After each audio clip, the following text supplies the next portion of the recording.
It's becoming crystal clear that the Labour government is facing a storm of controversy and division.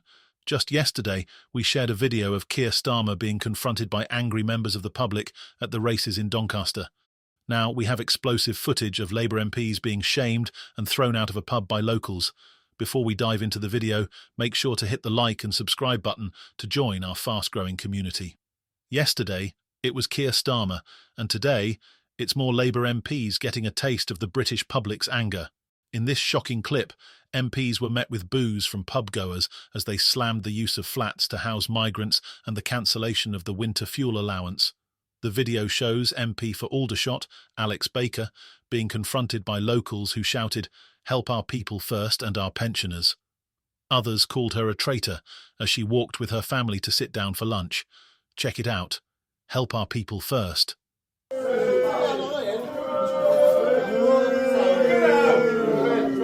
Not welcome! Traitor! Guys, that's enough!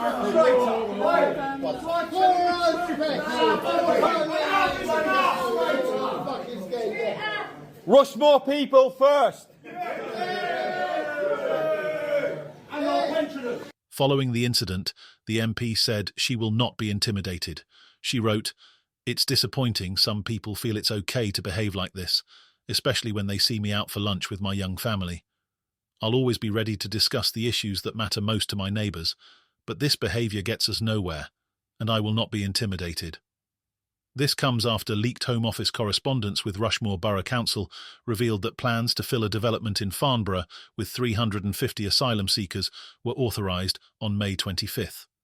Documents showed that the migrants were moved into the flats at Pinehurst Hillside from July 15th. Campaigners have also been left angry amid the slashing of the winter fuel allowance, which could leave pensioners cold this year. Baker previously shared a statement on social media about why she is supporting the policy. She wrote, "I never expected we would find ourselves facing such a decision, and it is extremely regrettable that the government has been forced into this decision. It angers me greatly that the Conservative government made a series of unfunded spending commitments, left a £22 billion black hole in the country's finances, then called an election and ran away from the problem they had created. Given the challenging financial situation we face this year, I hope residents will understand why we have had to prioritise winter fuel payments to those most in need rather than paying them to everyone, including the wealthiest in our society." In another shocking development, the victim of a hammer-wielding attacker has urged Prime Minister Keir Starmer to rethink Labour's early release prison policy after being told that her perpetrator has been let out after a matter of months. Claudia Bryan and her 70-year-old friend were caught up in a case of mistaken address when an Albanian man and his accomplices kicked down the door of their Airbnb in Kent. Bryan was forced to escape from a 2-story window and call the police as the attacker held a hammer to her friend's head. However, after serving just 6 months of his 3-year sentence, he was released as part of Labour's plan to free up prison spaces. Speaking in an interview, Bryan recalled her horrifying ordeal and revealed she and her 70-year-old friend now suffer from PTSD as a result of the incident. Bryan also told host Mark Dolan she was mortified by the news of his release and that they both don't want to go out through fear of being recognised again. Detailing what happened, Bryan said, "We were sitting having a cup of tea in the Airbnb we rented, and there was a knock at the door.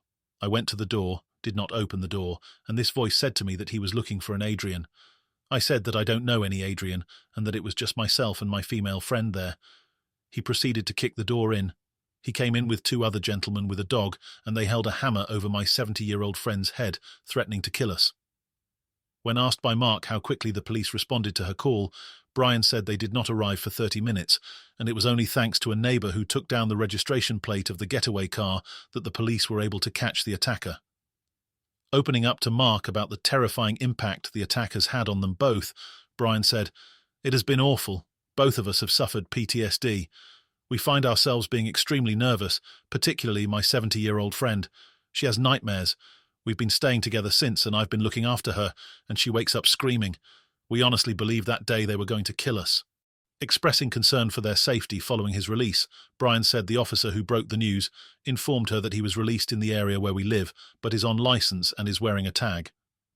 Bryan added, "She called and said she was sorry to inform us that this person had been released, but it's in an area where we live, so he is quite close by. And while we don't know this person, we do know that he would, of course, recognize us. It's been quite frightening. We haven't wanted to go out. We haven't wanted to go to our local coffee shops because we don't know if this person would recognize us again. I have to say that the police were incredibly proactive. They assured me that this person does not know my name or her name and won't be able to find us, but we do know the area in which he frequents. In criticism of the early release policy, Brian urged Prime Minister Keir Starmer to rethink the plans through fear of the safety of the many victims affected. Brian said, "I'm absolutely furious. There are a lot of victims out there that are now concerned for their safety. I think that the government needs to rethink this policy and address it.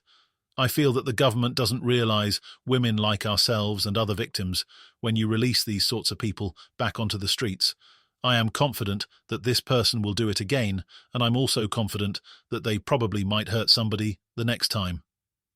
Lastly, Huw Edwards has been sentenced to a 6-month sentence, suspended for 2 years by a chief magistrate at Westminster Magistrates Court today. The former BBC News at 10 newsreader was said to have been emotional throughout the sentencing and often held his hands to his head when listening to the ruling.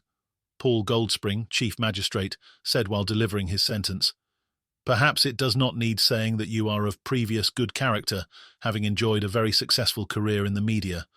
You are highly regarded for your dedication and professionalism, perhaps the most recognised journalist in the UK. Your reputation is in tatters." The chief magistrate also accepted that Edwards did not remember the images received and did not send them to anyone else, telling the 63-year-old, "You did not keep them, and you did not send them on to anyone else. I accept that you had issues with your mental health. The degree that you received sexual gratification from the images is difficult to assess." The chief magistrate explained when delivering the ruling that Edwards did not pose a risk to the public or children, and an immediate custodial sentence was not necessary because the evidence showed he could be rehabilitated. However, the suspended sentence comes with requirements that Edward must complete a sex offender program and further rehabilitative sessions. The sentence comes after Edwards issued an apology to those he has betrayed ahead of the ruling.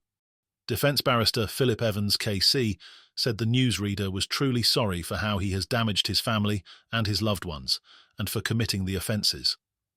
The disgraced BBC News star was sent 41 illegal images by convicted paedophile Alex Williams over WhatsApp. It was revealed Edwards had paid hundreds of pounds for images from Williams. What are your thoughts on what we discussed in today's video? Let me know down in the comments section below. If you've not yet already, make sure you do drop a like on this video and subscribe to the channel for more British content. Thank you. Take care. Goodbye.